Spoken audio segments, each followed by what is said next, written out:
오늘은 민수기 29장 말씀을 통해서 은혜를 받으시겠습니다.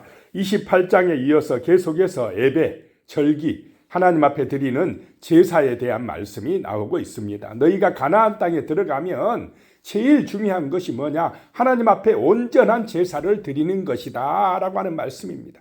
그래서 절기를 지키는 것이 중요하다. 가나안 땅에 들어가서 농사하고 막 여러 가지 열심히 일해서 부유해지는 거, 그거보다 중요한 것이 하나님과의 관계다라고 하는 것입니다. 하나님 앞에 온전히 예배드리는 삶, 그 믿음의 삶을 간직해야만 너희가 가나안 땅에서 하나님의 은혜와 복을 받을 수가 있다라고 하는 것입니다. 이것은 오늘 이 시대를 사는 우리 성도님들에게도 똑같이 주시는 말씀입니다. 아무리 바빠도 힘들어도 하나님 앞에 온전한 예배를 드릴 때 삶이 풍요로워지며 아름다워진다라고 하는 말씀입니다. 1절에요. 일곱째 달에 이르러는 그 달 초하루에 성회로 모이고 아무 노동도 하지 말라. 이는 너희가 나팔을 불 날이니라. 일곱째 달 초하루는 나팔 불어서 성회로 모이라. 나팔절이다 라고 하는 것입니다. 그래서 거룩한 모임을 하라는 것입니다. 그날은 모든 백성이 모이고 예배하고 아무 노동도 하지 말라라고 하는 것입니다. 일을 멈추라는 것입니다. 그리고 하나님을 기억하고 그분에게 예배하라라고 하는 것입니다. 하나님의 은혜로 우리가 산다는 것을 기억하라라고 하는 것입니다. 그런 나팔절 절기를 지키라. 제사장은 양각 나팔을 불어서 백성들이 모여서 하나님 앞에서 함께 예배하게 하라라고 하는 것입니다.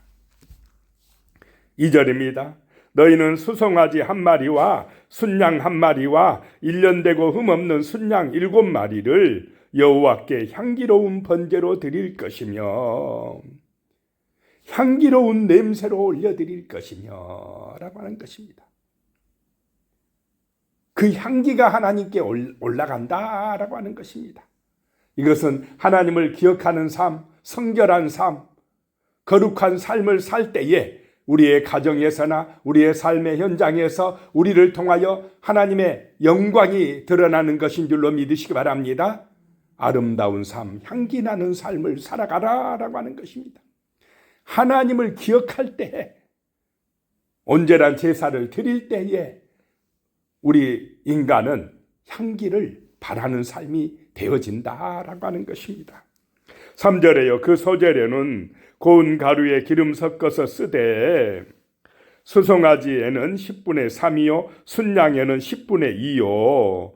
여기서 에바라는 그 단어가 빠져 있습니다. 10분의 3 에바요. 1 에바는 23리터다라고 하는 것입니다. 소재를 드릴 때는 그렇게 10분의 3 에바를 드리라. 10분의 2 에바를 드리라 라고 하는 것입니다. 4절에 어린 양 7마리에는 어린 양 한 마리마다 10분의 1 에바를 드릴 것이며 5절입니다. 또 너희를 속죄하기 위하여 순염소 한 마리로 속죄제를 드리되 반드시 그 절기에 또 빠지지 알아야 될 제사가 속죄제다라고 하는 것입니다. 살다 보면 여러 가지 허물과 죄악이 있기 때문에 이렇게 하나님 앞에 절기 지키러 나와서 예배 드릴 때는 반드시 뭐 하라요? 속죄하라. 회개하라. 그래서 예배는 회개로부터 시작하라 라고 하는 것입니다. 자신의 허물과 죄를 하나님 앞에서 회개하고 정말 씻어내고 하나님 앞에 예배를 드리라 라고 하는 것입니다. 6절입니다. 그 달의 번제와 그 소제와 상번제와 그 소제와 그 전제 외에 그 규례를 따라 향기로운 냄새로 화제를 여호와께 드릴 것이니라. 그 달 초하루의 번제 또 소제 상번제는 어떤 제사라고 그랬습니까? 매일 드리는 제사, 아침에도 드리고 저녁에도 드리고 그런 제사 외에 또 이 나팔절의 제사를 드려야 된다라고 하는 것입니다. 얼마나 예배 많이 드립니까? 많이 드린 것 같지만은 그들의 삶 자체가 하나님과 동행하는 삶이요 예배의 삶인 줄로 믿으시기 바랍니다. 그래야 하나님 안 잊어버린다는 것입니다. 자기 중심대로 욕심대로 안 간다는 것입니다. 그 다음에 7절에요. 일곱째 달 열흘날에는 너희가 성회로 모일 것이요 너희의 심령을 괴롭게 하며 아무 일도 하지 말 것이니라. 일곱째 달 열흘날 7월 10일 날은 대속죄일입니다. 1년에 한 번 대제사장이 백성의 모든 허물과 죄를 속죄하기 위하여 그 피를 가지고 짐승의 피를 가지고 지성소에 들어가는 날입니다. 그래서 모든 백성의 죄를 사함받게 하도록 속죄하는 날, 그날 대제사장은 방울을 달고 들어간다고 그랬습니다. 대제사장의 그 옷 자락에. 왜입니까? 죽을까 봐서. 그 지성소에는 아무나 못 들어가니까.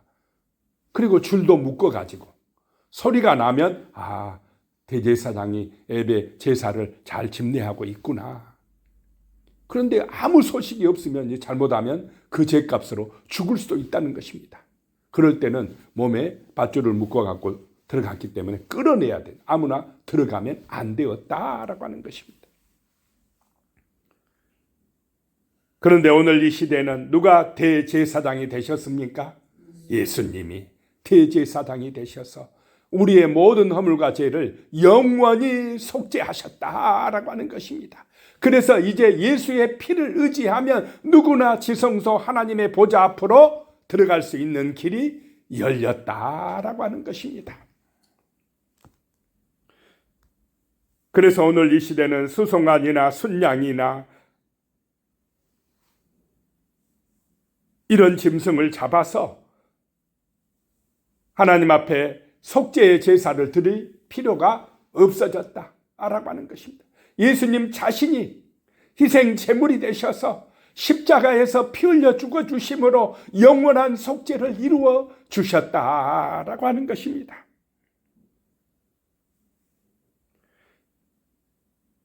그런데 이때 지금 모세가 말씀하실 때는 이 대속죄일을 반드시 지켜야 되었습니다. 8절입니다.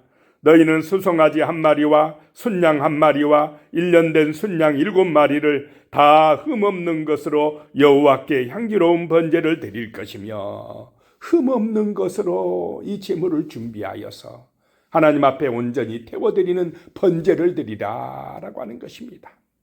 그 짐승이 태워서 연기가 올라갈 때에 그들은 나의 허물과 죄 때문에 이 송아지가, 이 양이 죽었다고 생각하면서 하나님 앞에 온전한 회개를 해야 됐다라고 하는 것입니다.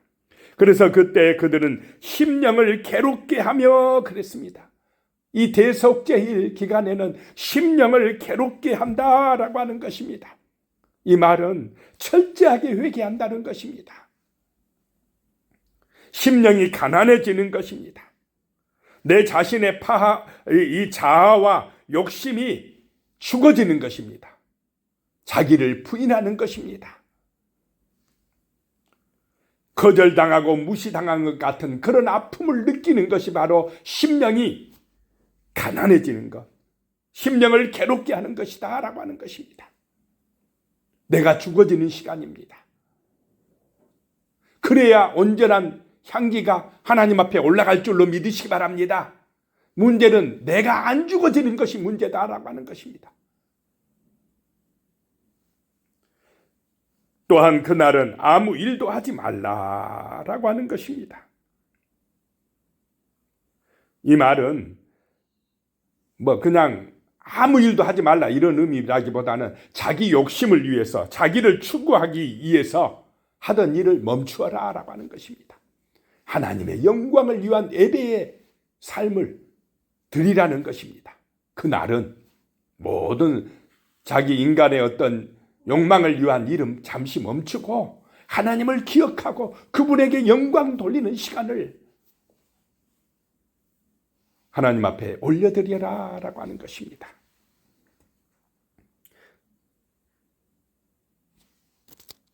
그래서 그런 번제를 드리고 소제를 드리고 또 속죄제를 드리고 라고 말씀하고 있습니다. 이 대속죄일을 지키라 라고 하는 것입니다. 그 다음에 이제 12절에 보면 일곱째 달 15째 날에는 너희가 성회로 모일 것이요 아무 일도 하지 말 것이며 이래 동안 여호와 앞에 절기를 지킬 것이니라. 이런 부분 나올 때는 재미가 없죠. 우리는 우리하고 별로 상관없는 그런 제사나 절기를 지키라 하니까 그냥 성경 읽다가도 이런 부분 나오면 그냥 건너뛰기도 하고 하는 부분입니다. 그런데 이 구약의 제사가 오늘 우리에게도 연결된다라고 하는 것입니다. 이 장막절은 오늘날로 말하면 무슨 절기입니까? 추수감사절 절기다라고 하는 것입니다. 이스라엘 백성들이 이제 가나안 땅에서 농사해서 주로 이때는 과일들을 수확하고 그 수확한 은혜에 감사해서 지키는 절기가 바로 또 이 장막절, 다른 말로 하면 초막절이다라고 하는 절기다는 것입니다. 그래서 이 절기 때는 이스라엘 백성들이 나뭇가지 이런 것을 엮어서 초막을 짓고 그곳에서 7일간 지내게 됩니다. 그 지낼 때에 광야 생활을 기념합니다. 하나님께서 그 광야 40년 동안 우리가 농사하지도 않았는데 하늘의 만나를 내리셔서 반석에 물을 솟구치게 하셔서 우리를 먹이시고 입히셨다라고 하는 것을 기념하고 기억하는 절기가 바로 이 초막절, 장막절 절기다라고 하는 것입니다. 7월 15일에 시작해서 일주일 동안 하나님 앞에 예배를 드리면서 하나님의 그 사랑과 은혜를 기억하는 그런 절기다라고 하는 것입니다. 13절에요. 너희 번제로 여호와께 향기로운 화제를 드리되 수송아지 13마리와 순양 2마리와 1년 된 순양 14마리를 다 흠없는 것으로 드릴 것이며. 많이 드리지 않습니까? 그 하나님의 놀라운 사랑을 기억하며 온전히 헌신하는 예배를 드리라는 것입니다. 하나님의 은혜로 우리가 살고 있다는 것을 기억하고 기뻐하라라고 하는 것입니다. 그 택하신 곳에 가서 하나님을 배웠고 즐거워하라는 것입니다. 그리고 제물을 드리되 정말로 기쁨으로 힘대로 온전히 흠없는 것으로 드리라라고 하는 것입니다. 그리고는 그 제물을 소외된 계층과 함께 나누면서 기뻐하고 즐거워하라라고 하는 것입니다. 소학의 기쁨을 나누라는 것입니다. 이렇게 드리는 예배가 심령의 은혜가 임하고 얼굴에는 빛이 발하는 기쁨이 넘치는 예배가 되어야 할 줄로 믿습니다. 그래서 온전히 하나님을 만나면 우리가 예배 드릴 때에 은혜를 받으면 성령의 감동을 받으면 얼굴에 빛이 나게 되어 있습니다. 기뻐하게 되어 있습니다. 그런 예배가 흠없는 예배요 온전한 예배인 줄로 믿으시기 바랍니다. 이제 우리는 예수의 피로 예수의 몸으로 그분의 은혜로 말씀을 듣고 찬송하고 기도하고 예배 드릴 때에 신령한 은혜가 임하여서 우리의 마음속에 하나님의 주시는 기쁨으로 소망으로 충만해지시기를 축복합니다. 그런 절기를 지킨다라고 하는 것입니다.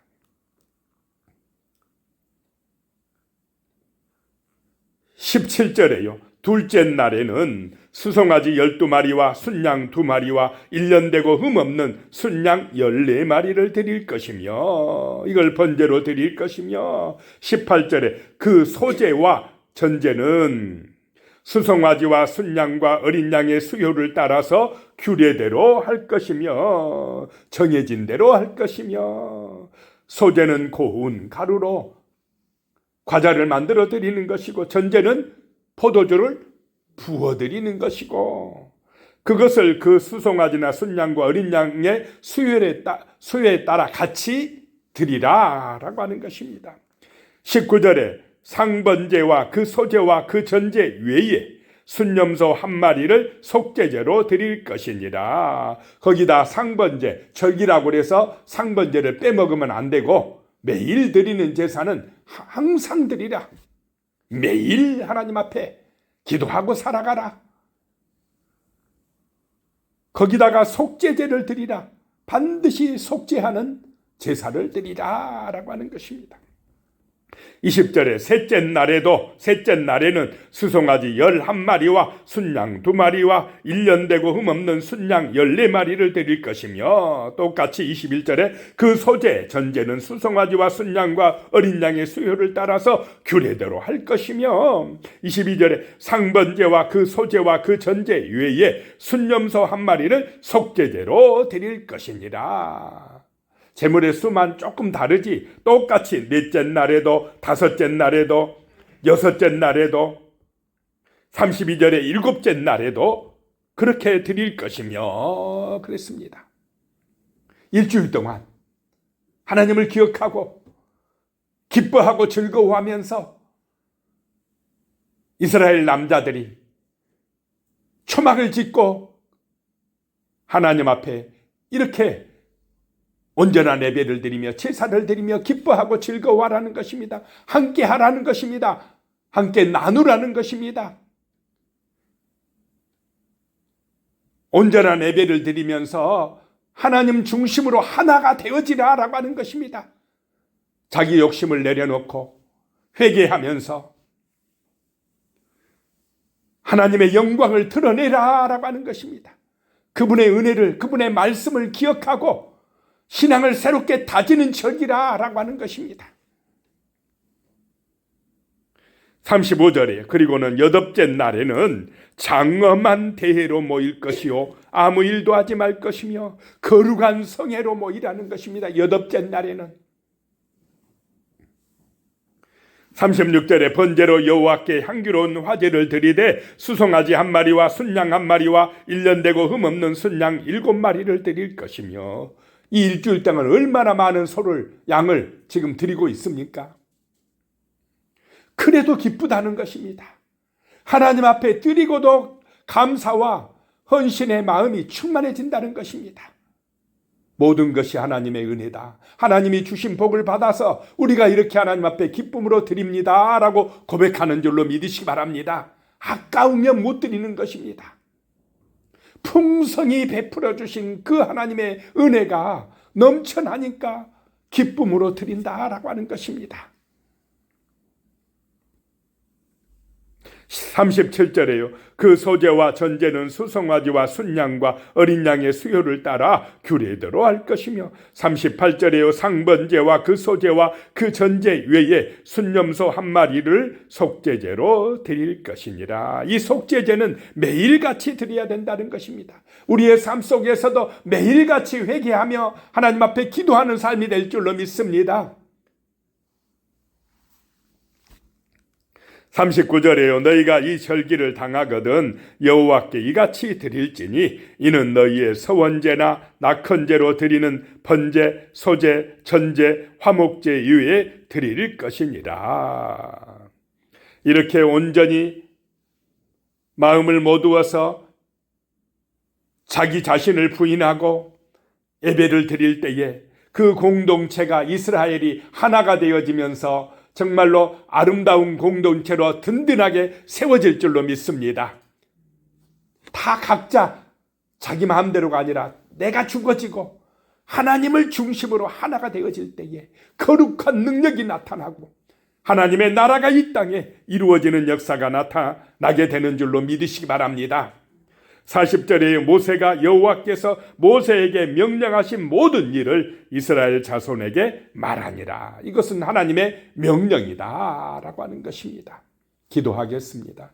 전능하신 아버지 하나님, 참으로 우리는 온전히 하나님 앞에 예배드리는 삶을 살게 하여 주시옵소서. 절기를 통해서 하나님의 은혜를 기억하게 하여 주시옵소서.